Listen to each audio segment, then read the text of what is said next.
From Ashes to Ivy. In the shadow of Chicago's crumbling South Side, where rusted street signs creaked in the wind and hope seemed a luxury, Maya Evans was born into a world that offered little.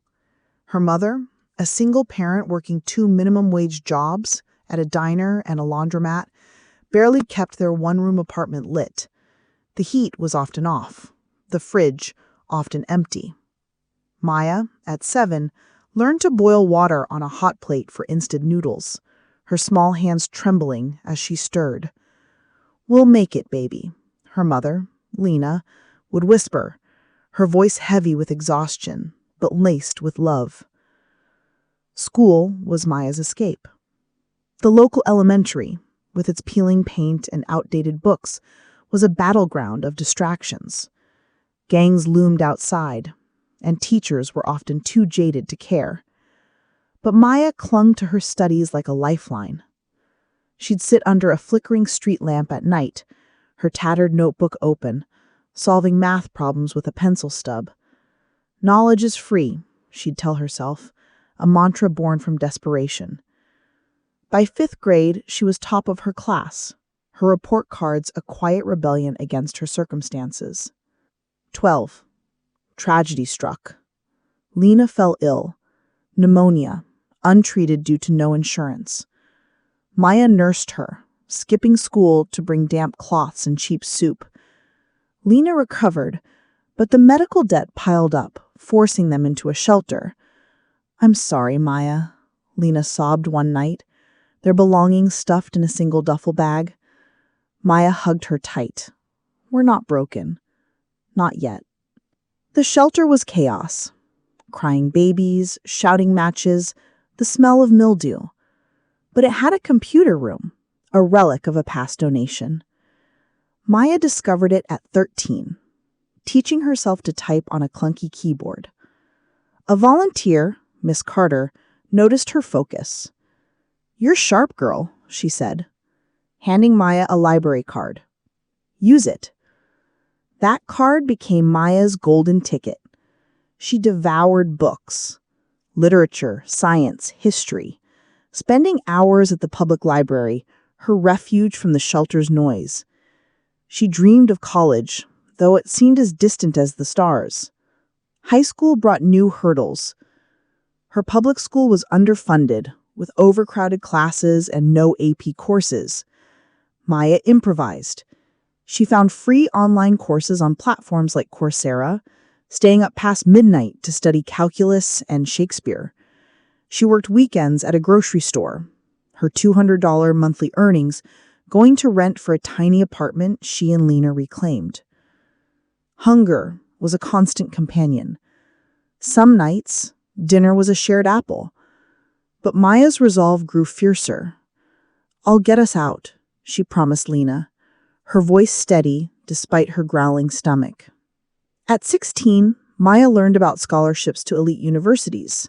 Harvard, Yale, Stanford, names that felt like fairy tales. She targeted Stanford, drawn to its innovation and sunny California campus, a world away from Chicago's gray winters.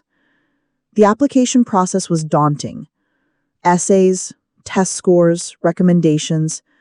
She couldn't afford SAT prep, so she borrowed a library book, studying in stolen moments between shifts. Her first SAT score was decent, 1320, but not enough for Ivy League dreams. One more try, she told herself, saving for another test fee.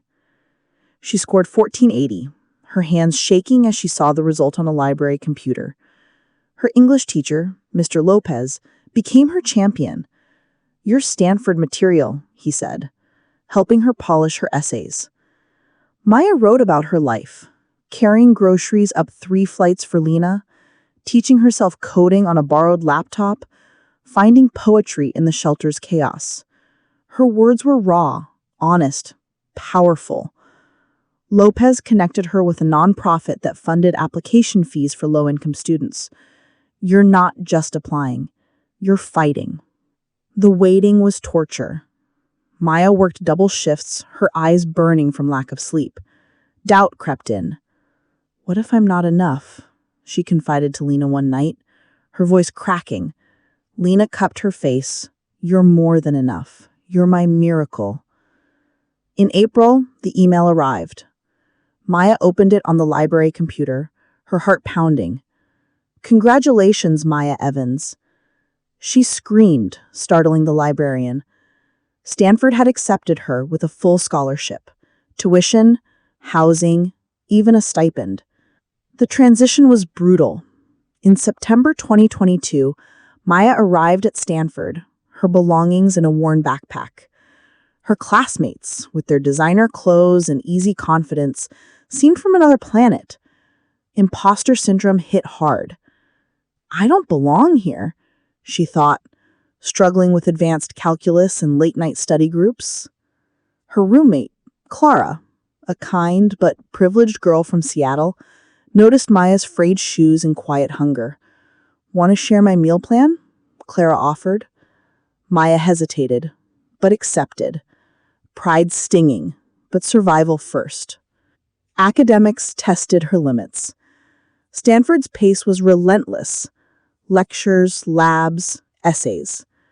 Maya majored in computer science, seeing it as a path to stability. Coding was her new language. Lines of Python and Java replacing the poetry of her youth. She spent hours in the library, debugging code while classmates partied. Her first midterm grades were average, a blow to her confidence. You're here for a reason, her advisor, Professor Lin, reminded her during office hours. Keep pushing. Maya typed a note to her desk. Grit over doubt. Socially, she felt like an outsider. Classmates talked of ski trips. Maya worked summers at a Calmbas cafe to save for Lena's rent. But she found allies. A student group for first-generation college students became her haven. There she met Javier, a senior who'd grown up in a similar neighborhood. You're not alone, he said, sharing his own struggles. They studied together, Javier mentoring her in algorithms. Slowly, Maya's grades climbed. By sophomore year, she was acing courses, even tutoring peers in coding. Financial strain lingered. The scholarship covered most costs, but extras, textbooks, a laptop, drained her savings. She applied for a university grant, writing a heartfelt letter about her journey. Approved, she bought a used laptop, her first big investment. This is for us, she told Lena over a crackling phone call. Lena, now healthier but still working, cried, You're my hero, Maya. Junior year brought opportunity. Maya landed a research assistant role with Professor Lin, working on AI for social good. The project, developing an app to connect low-income families with resources, felt personal. She poured her heart into it, coding late into the night. The app won a Campus Innovation Award, earning her recognition. You're changing lives, Lynn said.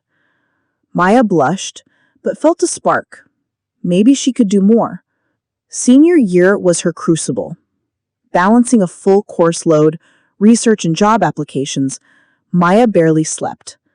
She applied to tech firms, her portfolio showcasing the app and other projects. Rejection emails stung, but she kept applying. One yes, she told herself. Meanwhile, she prepared for graduation. Lena planned to attend, her first flight ever. Maya saved for her ticket, determined to see her mother in the stands. The day came. June 2025. Stanford's commencement. Maya, in her cap and gown, walked across the stage, her name echoing through the stadium. Maya Evans, Bachelor of Science in Computer Science. The crowd cheered. Lena wept, waving from the audience. Maya's heart swelled. She'd done it. From a shelter to ivy. From hunger to hope. Post-graduation, Maya accepted a job at a tech nonprofit in Chicago, focused on digital equity. She moved Lena into a better apartment, no more flickering lights. At night, she coded, dreaming of her own startup to empower kids like her younger self. Poverty doesn't define you, she'd tell students at her old high school, now a guest speaker. Your fight does. One evening, September 9th, 2025, Maya sat with Lena sharing pizza. A luxury. I'm proud of you, Lena said, her eyes shining. Maya smiled. We did it together, Mom. The city hummed outside, but inside, Maya felt peace. She'd climbed from ashes to ivy, and her story was just beginning.